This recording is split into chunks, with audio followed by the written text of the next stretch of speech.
SNX Marathi, Siddheshwar news express, सत्यासाठी SNX सोबत। मनसे प्रमुख राज ठाकरे आणि शिवसेना पक्षप्रमुख उद्धव ठाकरे पुन्हा एकत्र येत असल्याची घोषणा होताच सोलापुरात उत्साहाचे वातावरण निर्माण झाले। या ऐतिहासिक घडामोडीचे स्वागत करत शहरात जल्लोष साजरा करण्यात आला।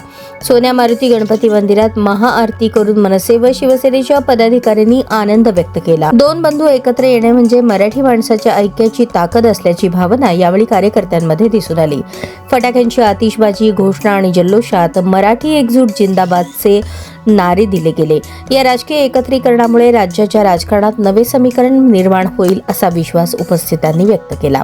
यावेळी मनसे नेते दिलीप बापू धोत्रे, शिवसेना उपनेत्या अस्मिता गायकवाड, मनसे जिल्हाप्रमुख विनायक महेंद्रकर, शिवसेना जिल्हाप्रमुख अजय दासरी, शहर प्रमुख महेश धाराशिवकर, उपजिल्हाप्रमुख प्रताप चव्हाण, मनसे लोकसभा अध्यक्ष प्रशांत इंगळे, शहराध्यक्ष जैनुद्दीन शेख, मनविसे राज्य उपाध्यक्ष अमर कुलकर्णी, मनविसे जिल्हाध्यक्ष अभिषेक रंपुरे, शिक्षक सेना राज्य उपाध्यक्ष संतोष घोडके यांच्यासह जितेंद्र टेंभुर्णीकर, सुभाष माने, विजय पुकाळे, पवन देसाई, बाळासाहेब गायकवाड, आबा सावंत, सुरेश जगताप, गणेश पाटील, गोविंद बंदपट्टे, बंटी बेलमकर, वैभव रंपुरे, अनिकेत उपासे, समर्थ माळगे, अभि इरकल, सैपन जमखंडी आदींसह मोठ्या संख्येने शिवसैनिक व महाराष्ट्र सैनिक उपस्थित होते। राजकीय वर्तुळात या घडामोडीने नव्या समीकरणांची चर्चा सुरू झाली असून आगामी काळात याचे पडसाद राज्याच्या राजकारणात उमटण्याची शक्यता वर्तवली जात आहे।